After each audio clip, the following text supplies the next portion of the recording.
전력인입 및 전기실 시스템에 대해서 설명을 드리겠습니다. 영상에서 보시는 바와 같이 전기실 입구에 왼쪽부터 전등, 레이스웨이, 고압인입 덕트, 노출 배관, 케이블 트레이랑 케이블 포설 상태를 보실 수 있습니다.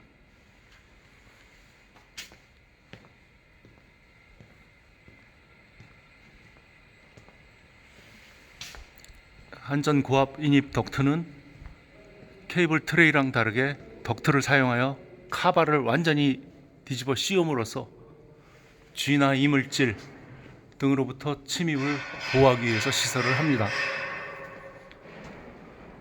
벽체 관통 부분에는 벽체 방화 구획 및 차열제로 시공을 하였습니다.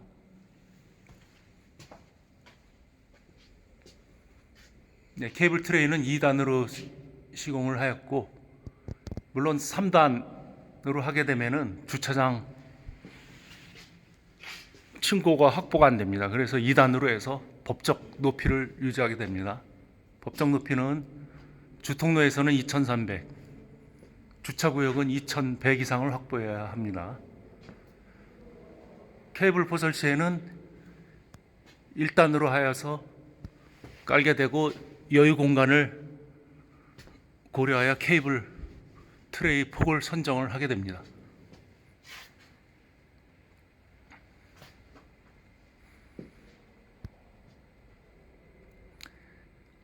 케이블 트레이와 트레이를 지지하고 있는 전산 볼트, 이 간격은 한 1.5m 이하로 하여서 지지물을 지지하게 되고, 공사가 다 끝났을 때는 끄트머리 마개, 플라스틱 마개랑 이 캡을 씌워가지고 날카롭지 않게 보호를 해야 합니다.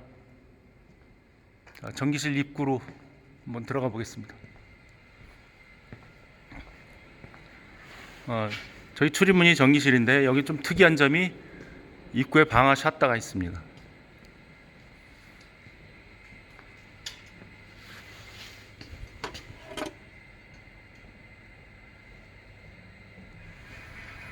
방화 샷다 설치 목적은 평상시에 열려 있다가 화재 시에는 샷다가 내려옴으로써 용도별 방화 구획을 설정을 해서 불길이 한쪽으로 번지지 못하도록 해야 합니다.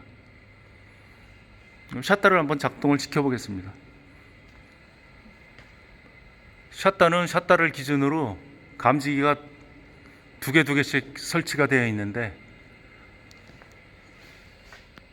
보시면 여기 정원식 감지기와 연기식 감지기,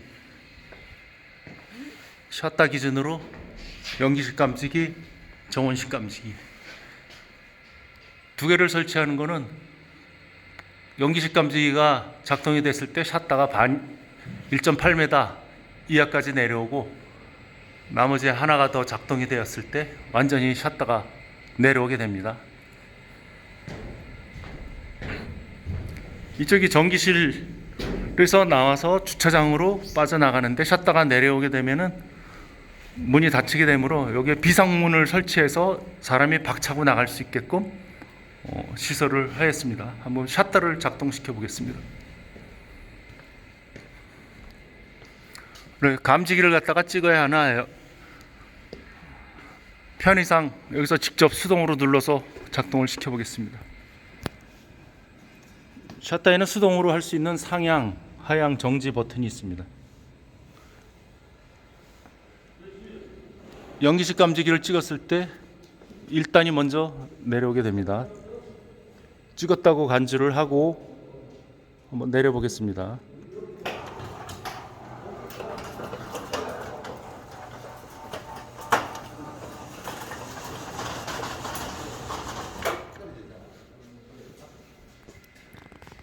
연기식 감지기가 작동이 되게 되면은 샷다가 1단으로 내려오는데 법정 높이는 이쪽 하단부터 샷다까지 1.8m 이하까지 내려와야 되고, 나머지 정원식 감지기가 같이 동작이 되게 되면은 완전히 내려오게 됩니다.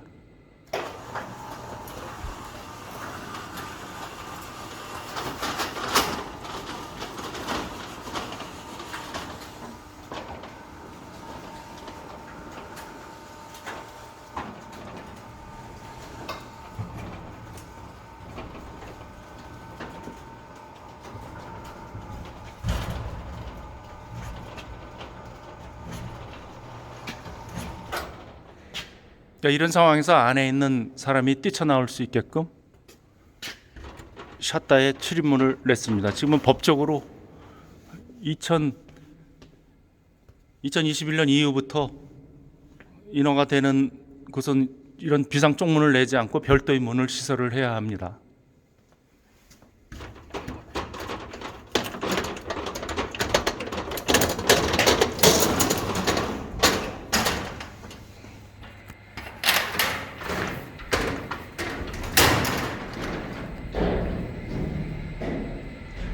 네, 안에 전기실에서 나가는 사람이 비상구를 통해서 밀고 바깥으로 탈출을 하게 됩니다.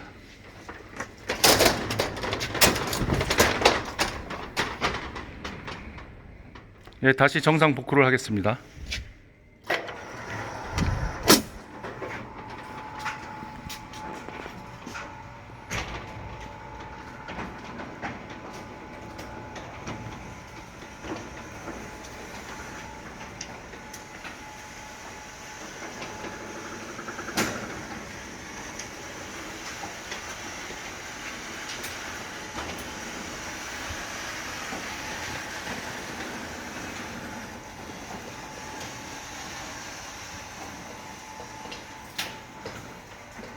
예.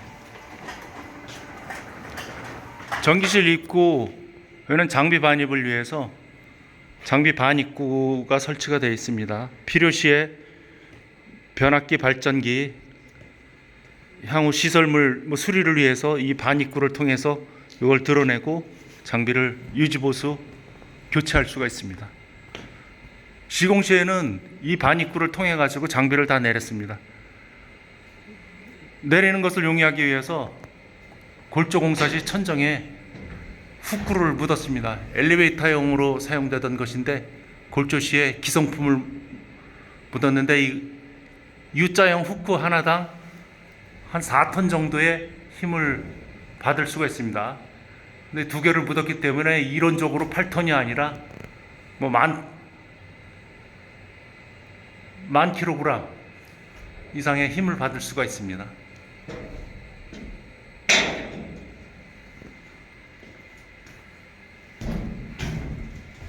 네, 전기실로 들어가 있습니다.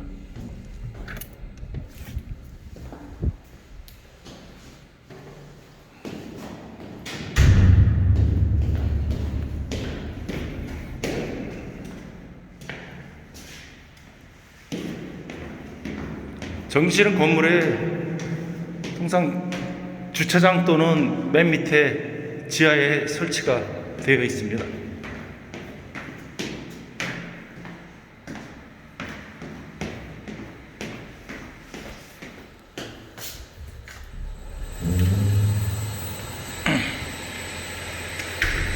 예, 이쪽이 전기실이고 이쪽이 기계실입니다. 기계실하고 전기실하고 레벨 차이가 많이 나죠. 기계실에서 물이 터져서 물사고로 인해서 침수돼서 차오를 경우에 이게 한 1m 이상 높여놨기 때문에 어떤 안전을 위해서 최근 건축물들은 다 레벨을 높여가지고 시공을 하고 있습니다.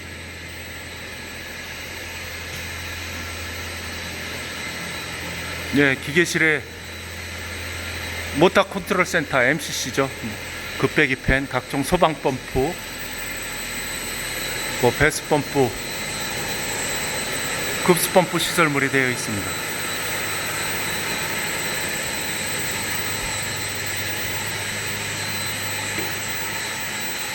예, MCC 폭은 600이고 항상 뒤에는 문이 열릴 수 있는 600 이상의 공간을 확보해야 합니다. 설계도에는 없지만 유지보수를 위해서 뒤에 전등을 설치하였습니다. 뒷문은 따로 열리는데 600 이상 확보를 해야 합니다. 네, 문을 열었을 때 벽에 걸리지가 않죠.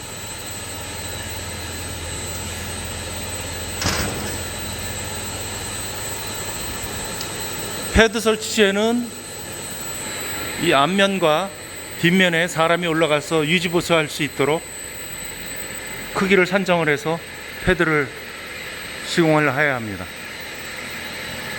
소방 관련된 시설물은 적색으로 분체 도장을 해서 구별되도록 하였습니다. 물탱크실도 같이 보겠습니다. 이 저수소 물탱크실에 벽에 벽등으로 설치가 되어 있고, 이 사항부에도 전등이 있습니다. 스위치는 상부랑 벽이랑 별도로 분리를 해서 2구를 설치해야 합니다. 하나 벽등, 또 하나는 상부 천정등이 되어 있습니다.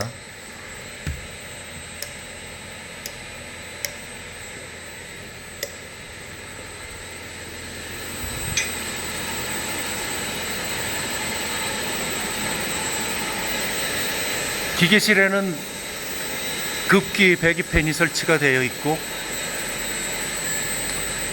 골조 공사 시 해당되는 지역에 박스를 묻어서 MCC 급배기팬으로 트레이를 태워서 시공을 하면은 공사는 아주 용이하게 됩니다.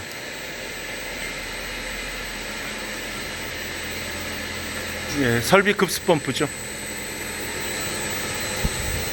이 상부로 해서 노출 배관을 하는 방법도 있지만, 필요시에 시공 용이하게 하기 위해서 당연전 같은 경우 바닥 배관을 해서 급수 펌프 큐비클 내로 배관을 하였습니다.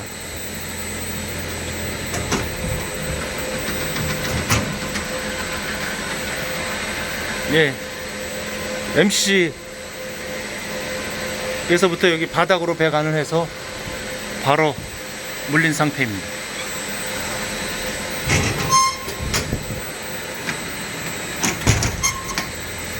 이렇게 바닥 배관을 하게 되면 장점이 건설의 3요소인 공기 품질 원가를 다 절약을 할 수 있게 됩니다. 대신에 도면을 충분히 검토를 해서 설비 장비 위치를 정확히 알아서 그 자리로 배관을 올려야 하는 그런 과정이 필요합니다. 소방시설물입니다. 각종 소방모다 옥외수 회전 주 보조 스프링클러 펌프가 있습니다. 충압 펌프까지 있죠.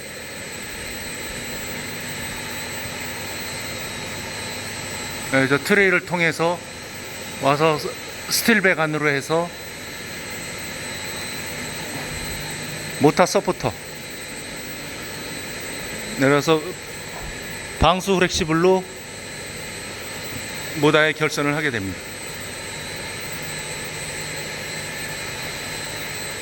이 시설물은 템퍼 스위치라고 해서 평상시에 밸브가 잠김 닫힌 상태를 알 수 있는 소방시설물입니다. 화재가 났을 때 밸브가 항상 열려 있어야 하기 때문에 밸브가 닫힌 상태로 되어 있으면 화재 수신기에 바로 닫힘이라고 표기가 되겠죠. 그래서 항상 열어놔야 화재에 대처를 할 수가 있습니다.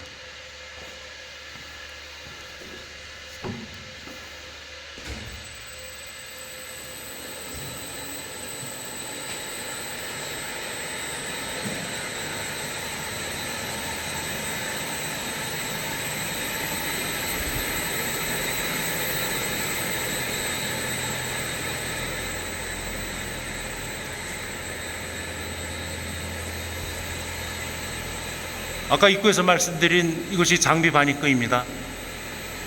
유지보수 시 위에 천정판을 드러내서 전기실 또는 기계실에서 나온 장비를 위로 끄집어 올려서 교체할 수 있게끔 하였습니다.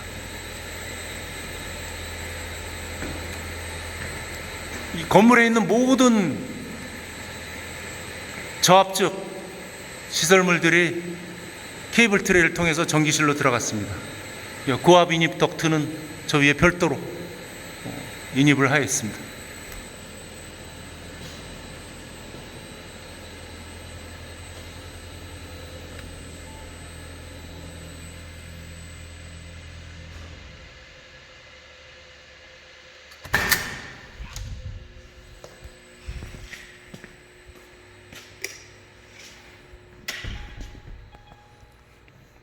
네, 전기실 들어왔습니다.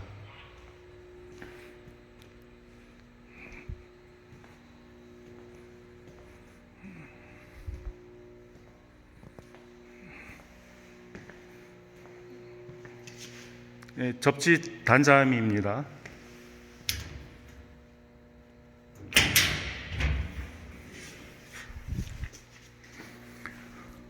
접지 단자함 시공 방법은 가로로 시공하는 방법도 있고 당연장 같은 경우에는 세로로 시공을 하였습니다. 지하 메시 접지를 통해서 1차로 올라왔고 2차로 각 장비로 빠져나갔습니다. LA, SA, 특고압, 변압기 1, 2, 3, 저압외함, 발전기 각자 개별로 날아가서 사용전 검사를 맡고 나서 모두 나머지는 다 본딩을 하였죠. 별도로 분리하는 것은 저압외함과 발전기는 별도로 분리하지 않고 단독으로 날아갔습니다. 이거는 테스트봉입니다.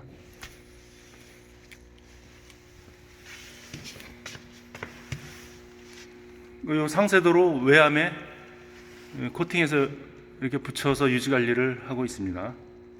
정기적으로 접지 저항치도 측정을 하면 좋겠죠.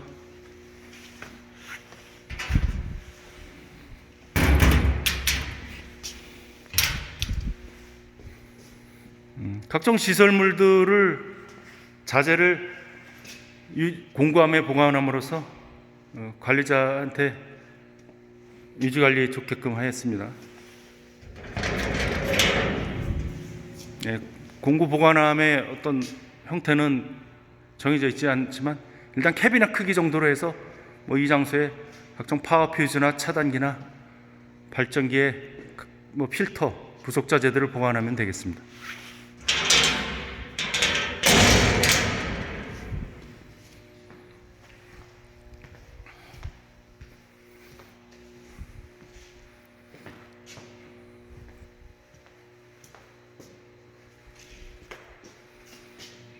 네, 맨 왼쪽부터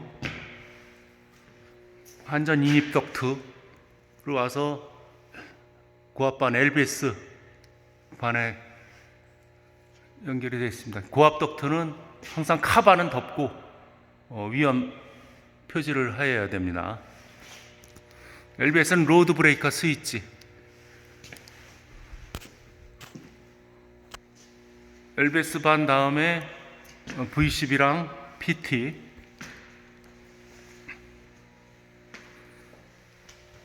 이 HV라고 한 명칭은 하이 볼테지, 그러니까 22,000 전압을 사용하니까 하이 볼테지라고 하였고, 저압반은 LV라고 표현을 하죠. 로우 볼테지 380 EI 큐비클이죠. V12를 거쳐서 변압기, 변압기는 외함에 변압기 자체에 열을 발산하기 때문에 이게 공업용 팬을 양쪽으로 설치해서 온도 세팅을 해서 일정한 온도 이상이 되면 계속 돌게끔 자동으로 설정을 해 놓으시면 되겠습니다.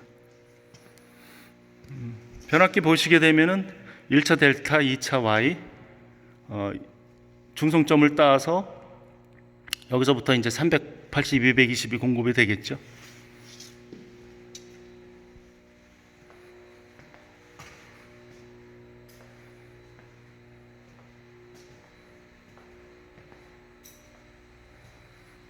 네, 다음은 정유기 판넬입니다. 정유기 판넬은 각종 계전기에 유지 공급 전압 110V를 공급하기 위해서 설치를 하게 되겠죠. 평상시에 부동 충전을 해서 만충이 되면 전류가 흐르지 않습니다. 평상시 110V를 확인을 하셔야 되고요. 현재는 만충이 되어서 전류는 흐르지 않습니다.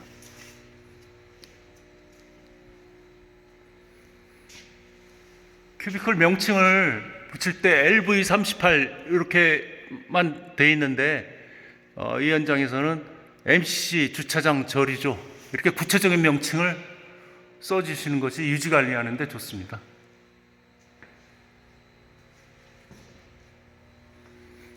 예, 누전 상태를 나타내는 ELD입니다.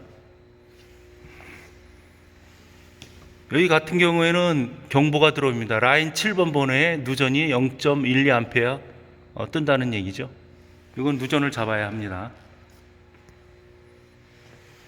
예, 전기실 현황판은 전기실 들어오는 입구에 잘 보이도록 가급적이면 크게 확대해서 붙여놓는 것이 좋습니다.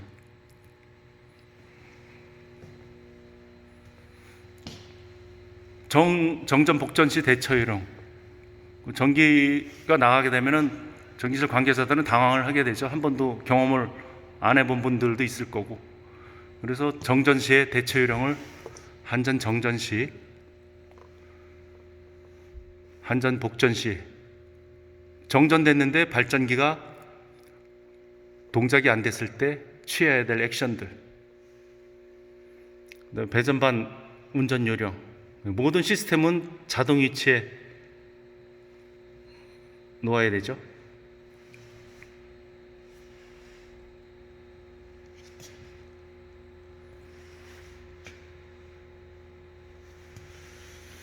관리자가 해야 할 일들은 도면을 충분히 검토하고 조작 요령을 숙지를 해야 합니다. 응급처치 시 연락할 곳을 갖다 정리를 하였습니다. 한전, 안전공사, 배전반 업체, 발전기, 변압기, 기타 일반 전기 업체 공사 연락망을 설치하였습니다.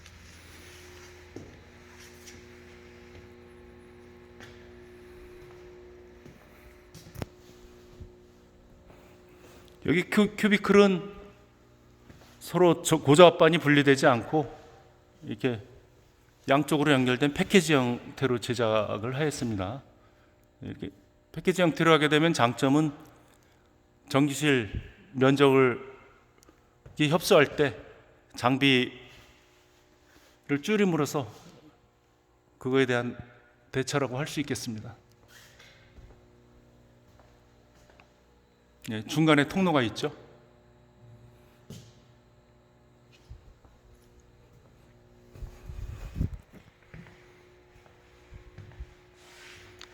어떤 미믹으로 해서 전력의 흐름도를 나타냈습니다.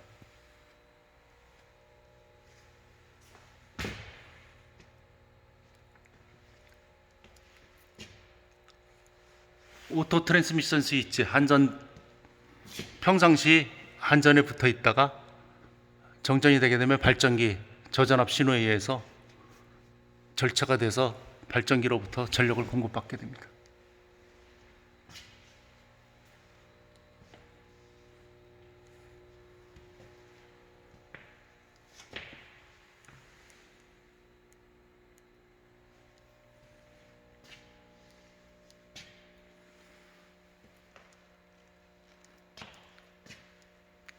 ACB는 에어 서킷 브레이커, 저압 차단기의 대표적인 것이죠.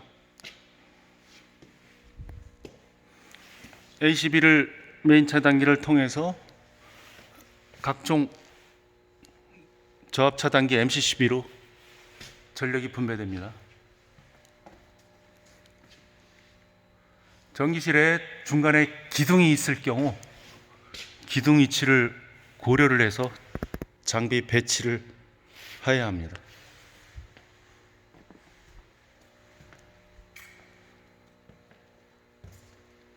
이 LM으로 표기가 된 것은 아파트의 단위 세대 전등 전열을 공급하는 큐비클이죠. 그래서 구체적으로 205동, 206동, 207동 A라인 이렇게 구체적으로 명칭을 표기해 놓는 것이 유지관리상 좋습니다. 여기는 3개 뱅크로 되어 있어서 아파트 전등 전열용 변압기 2대, 동력용 2대, 별도로 변압기 분리를 하였습니다. 예, LBS 후면이죠.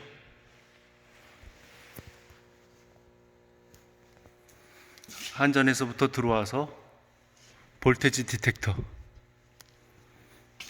네, 현재 불이 들어와 있습니다. 한전 전기가 들어오는 동안은 불이 항상 들어와 있게 되고, 관리사무소에서 정전이라고 했을 때 와서 보면은 내부 정전인지 외부 정전인지 이 볼테지 디텍터, 이게 한전 쪽이 정전이면은 이게 불이 꺼져 있겠죠. 그렇게 판단을 하시면 되겠습니다. LBS는 모닥 구동 타입으로 큐비클을 돌리면은 모다 방식에 의해서 하게 되는데, 수동으로 이쪽에서 한 50바퀴 이상 돌리게 되면은 LBS가 투입되기도 합니다. 차단은 5에서 6회만 돌려도 바로 차단이 되겠습니다. 외부로부터 이상 전압 들어왔을 때 보호 시설을 위해서 피레기를 설치하게 됩니다. 이게 전력 흐름도를 봄으로써 관리자가 평상시에 익혀야 되고요.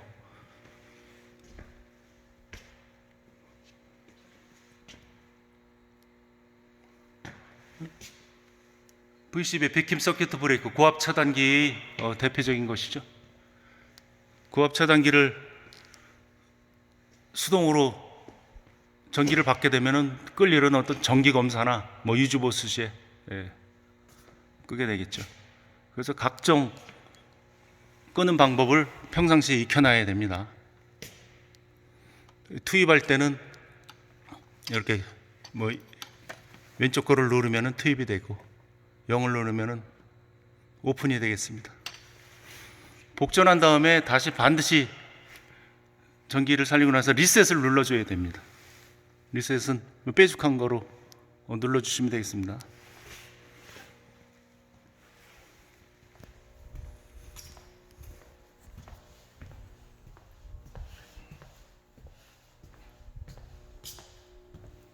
예, 발전기실로 가보겠습니다.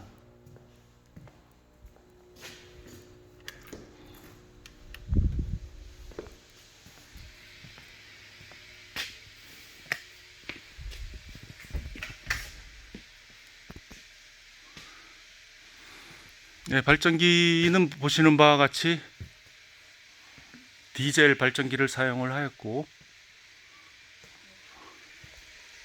이쪽에 보시면은 이쪽 라디에이터 배기를 벽에다가 뚫어서 바람 바깥으로 나가고, 급기는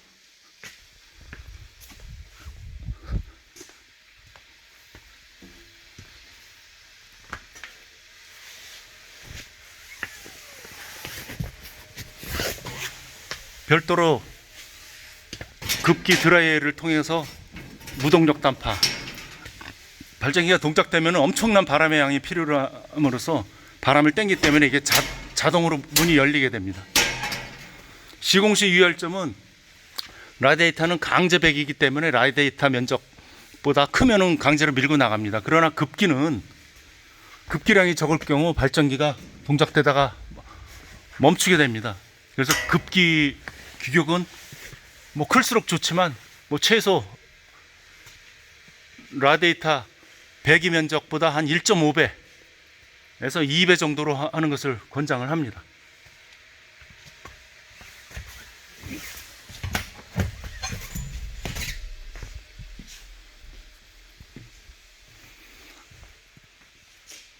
발전기는 독립 기초로 하게 되죠. 보이는 것처럼 별도의 패드가 올라와 있고, 실질적으로 여기 방진 고무가 들어가 있는 것입니다. 건물 바닥에 방진 고무를 깔고 철근을 격자 조립으로 해서 넣고 다시 공구리를 친 것이죠. 소음 진동을 외부로 전달되지 않도록 하기 위함이 목적입니다. 예, 배터리는 별치형으로 놓아서 외부에서 보호 카바를 설치하고 캡 부분에 보호 캡을 씌웠습니다. 모든 시설물들은 접지를 하였습니다. 배터리 케이스랑 발전기 본체 이 부분이 도색이 되어 있기 때문에 반드시 이 안을 긁어내고 조인을 해야 합니다. 보시는 것처럼 실제 이걸 벗겨보면 이 안에 벗기고 나서 조인을 하였습니다. 지진 방지 대책으로 내진 가대를 하였는데, 내진 가대가 발전기 쪽하고 실제 붙어 있지는 않습니다. 이게 다 떨어져 있죠. 지진에 의해서 좌우 전도되는 거에 대비해서 이렇게 시설을 하였는데, 전기실 하부가 이게 발전기가 전도될 정도면은 뭐 건물 자체는 완전히 뭐 무너졌다고 할 수 있죠. 그렇지만 이게 자체 시설물의 내진을 위해서 이렇게 좌우로 흔들리지 않도록 고정은 시키지 않았지만 이렇게 안전 내진 시설을 하였습니다.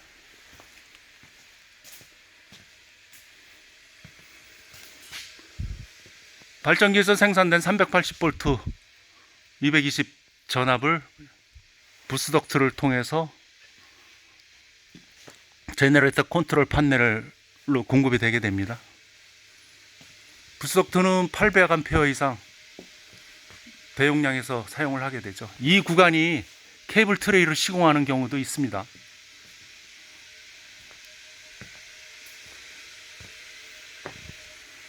생산된 전력이 왼쪽부터 RSTN, RST가 380이고 N하고 연결이 되게 되면 220이 나오게 되겠죠. 요거는 상표시를 이렇게 해주는 것이 좋습니다. 전력의 흐름 방향을 나타내죠.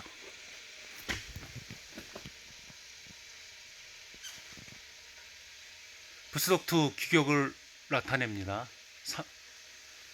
와이드 200 와이드, 높이 120, 3상 4선, 정적 전압은 600V, 실질적으로 공급되는 건 380V입니다. 도체 재질은 알루미늄으로 되어 있고